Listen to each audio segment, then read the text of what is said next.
भटकल मनवा अटकल तोहा पे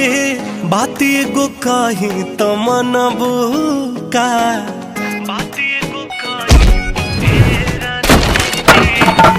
भटकल मनवा अटकल तोहा पे बात एगो कही त मनबू का तोहा के बना के रखब दिलवा के रनिया माई के पतोहिया बनबू का तोहा के बना के रखब दिलवा के रनिया माई के पतोहिया बनबू का।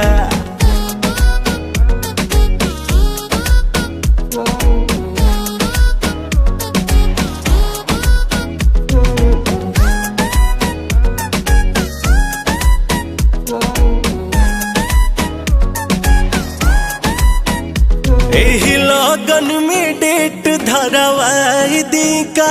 बैंड बाजा के बयाना करवाई दी का दुल्हन पर छे के कब से बमाई तैयार जाके ओके खुश खबरी सुनाई दी का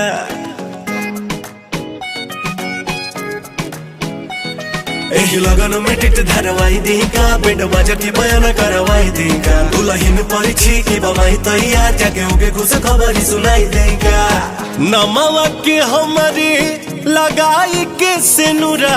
कोई छम दिल बोलाया न बुका तोहा के बना के रखब दिलवा के रनिया